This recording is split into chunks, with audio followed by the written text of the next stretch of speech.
Hey everyone, it's World Refugee Day, and we're here with Hanen, who is a former newcomer, future Prime Minister, as I like to refer to you. But please don't, introduce yourself. Sure. Hi, everyone. Thank you, Stephen, for bringing us together virtually and before in person. So thanks for always trying to bridge gaps. And that's something we're going to talk about today. But my name is Hanan, and I was a former Syrian refugee. I arrived back in 2016, and I made Toronto, and more specifically Scarborough, home with my parents and my grandmother. And I wear too many hats. So I'm currently working with the Canadian government at the Minister's Regional Office, and I am the co-founder of BAM Collective. It stands for Books, Art, Music Collective. We're going to speak also about the collective more today.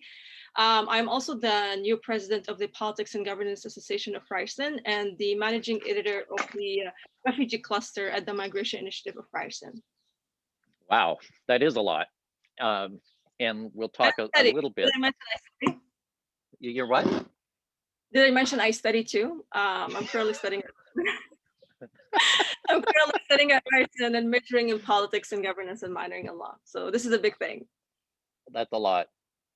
Unbelievable. I don't even know how to address any of this, but I won't even try. I'll just ask you some dumb questions instead. So quick round of dumb questions.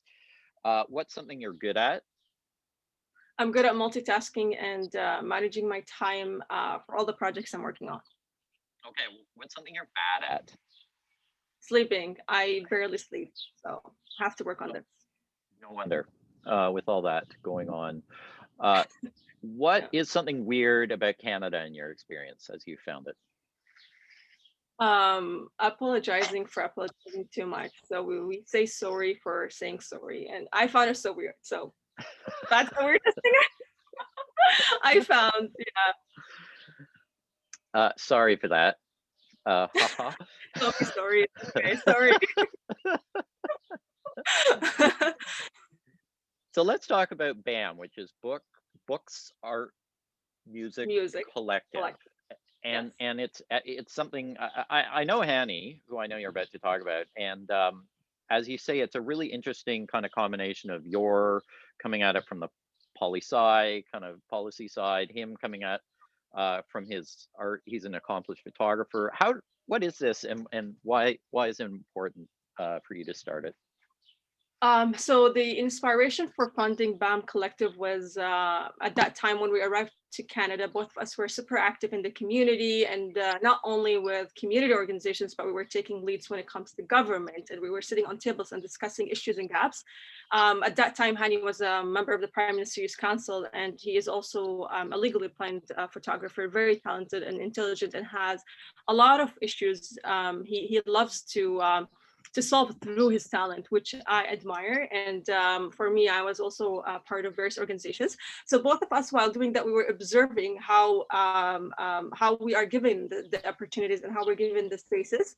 And through the work that we've been doing, we noticed that there is a huge gap, and this gap, it might seem easy to people, but I don't think it's small, because this can grow and can definitely exclude us, not only refugees and newcomers, but exclude more.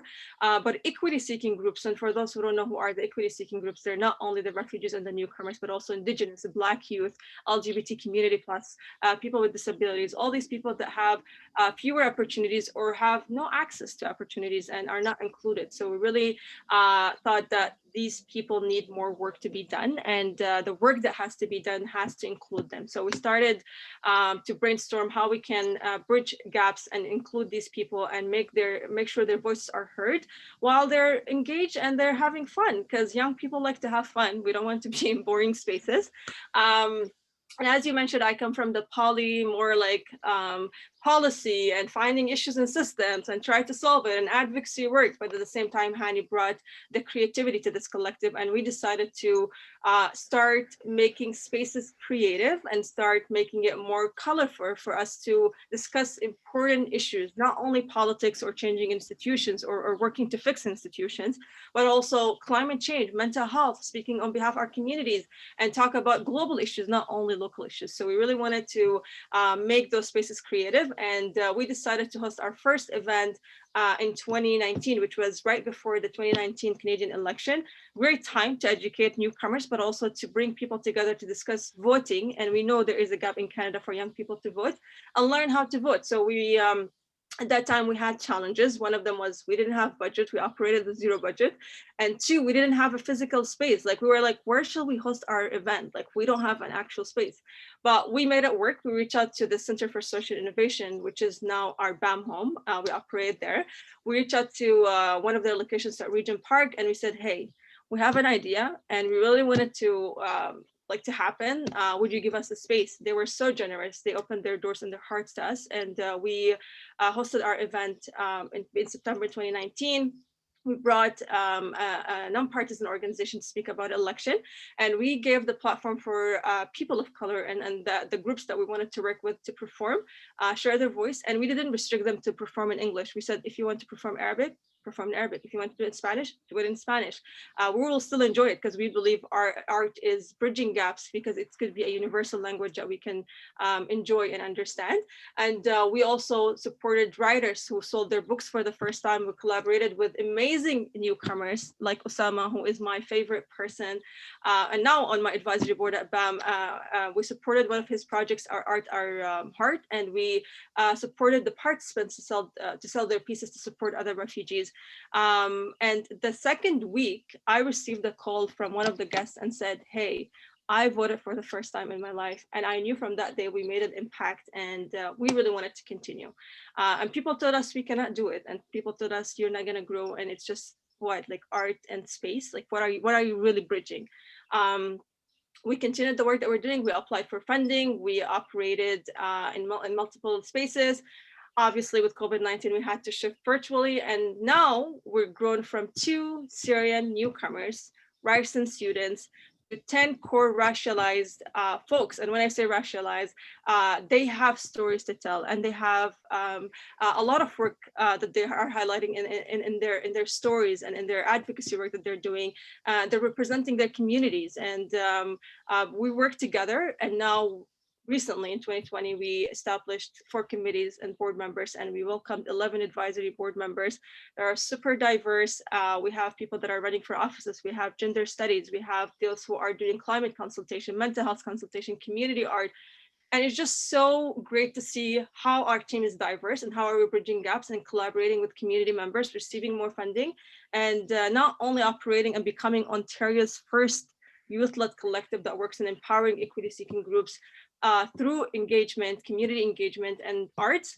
We are operating and crossing borders, and we established in New York City. So now we operate in Canada and New York. So it's just so great to see how we were able to bridge gaps for local youth, but also for Canadian and New Yorkers as well. Now, one thing that's really amazing about that is it's something you started, you and Hanny, kind of risky, kind of daring, because you're new to the country, and a lot of people would say, how can I presume to have an opinion on things like racialized minorities or Indigenous youth or LGBT? How can I presume to have an opinion when I'm new here, I'm just finding the ground? But you took that risk, and you felt it important because it was your own thing, right? You weren't just sort of asking to join someone else's thing. Is this correct? Is this part of what happened there? Definitely. And I think you said it correctly, which is most of the time when we're given the spaces, we're restricted of what to say and what we can do. And we noticed this gap. And Hani and I, we knew like we wanted a creative space, and we tried to operate this creative space in the work that we've been doing with community organizations or government or even private sectors, but no one was listening. And I think for newcomers and refugees, and more specifically for refugees, because I wanted to highlight this, and I feel it's mostly ignored. A lot of refugees don't speak up or share their opinions because they have fear of losing their status, for example. Because when I went through the refugee experience, and I know how hard it feels when you feel unstable and you're in a new country, and have the fear to lose everything in one moment, because that's what happens to us. Like we had to cross borders. We had to put our lives in danger to just have a stable, safe life. And when we came to Canada, Canada is a country that not only giving us opportunities when it comes to employment, and we're studying and we are becoming active citizens in this country, but also a country that is giving us a voice. We to share our voice and speak up, and that's why we're leaving our countries, and that's why we're forced to leave our countries, because simply we wanted to speak up. So I definitely think there is a gap in the country here. A lot of newcomers and refugees fear of losing the status, fear of losing the opportunity, because the opportunity is not given easily. I'm pretty sure you heard, oh, get the Canadian experience and then we will hire you. What is the Canadian experience? Like, what are you, like, tell me, because I consider myself Canadian now, and I am contributing like Canadians and maybe more. And I am building opportunities not only for newcomers and refugees, for all Canadians and across the country. And I dream of having Canada a great leader globally, not only making an impact locally. We wanted Canada to be something big and Canada contribute to the world. But what's the experience you're asking me to bring? Because I have experiences and I have a voice and I have opportunities and I have ideas, but I need you to listen to me, and I need you to put your hand with me so we can create something to impact our communities. So when we started the collective, one of the issues that we noticed that, again, we're not given the spaces. You're restricted to basically contribute. So for us, when we started the collective, we had more opportunities. And what I tried to make for this collective, and my team members and my board know, when they joined, they signed up that whenever they're joining this collective, they're welcome to always bring ideas if it's sent up for our mission, but always to bring ideas, whether collaborate with us, whether we apply funding and we support them. We really want to build a family of ideas and give a space not only for newcomers, but for the voiceless to be able to share their voice and speak up on various issues. Because again, we're not given the spaces, and there is a big gap, and it takes a lot of time and effort, and there is more work to do. Right. Now we're kind of at the end of our time, but we didn't even mention the refugee cluster, which I know you're going to regret in a second. So make sure I post a link. Would you, if you had like 10 seconds to talk about that project, what would you say? So the refugee cluster is a dear project to my heart, but the refugee cluster is part of the migration initiative, and this initiative operates at Ryerson. It's led by PhD students, and the main focus is immigration and refugees. So again, they talk more about the immigrants' stories, but not more specific about the refugees. So we decided to launch a cluster to share stories of refugees. And most of the time, refugees are are given the platform to highlight their success stories. So we felt there is a need to highlight the challenges that they go through in Canada. And we established this cluster in collaboration with the Syrian Canadian Foundation and a Fast Forward Global Initiative. And we opened a submission for stories for refugees to write their stories. And we offered mentorship support for them so they can, if they have, like, let's say, a language barrier, we can support them when it comes to that. We received a lot of great stories. And one of the stories that will be shared soon on Refugees Day, and I'll definitely post the link later, it's about the educational gap in our system in Canada that refugees face when they enter the education system. When I was reading, because I'm the managing editor, so I have to go through the piece, I wanted to cry because it touched me so much, and I felt that she wrote my story. So, so we really, I personally think that these stories has to be published not only in Canada but also around the world, because a lot of refugees share similar stories. But it's so important to give them a space of to share their challenges and the success stories. So, for example, for the cluster, we made sure they talk more about the challenges. Did they overcome the challenges? How? If so, what's their message to the reader? So that's something we are hoping to highlight from this cluster. We will do another round very soon, so keep an eye, and I'll post the link later. And we love to hear stories. If you're a refugee from anywhere and you have a story to tell, we're giving you the platform, the support, the mentorship, and we want your voice to be heard.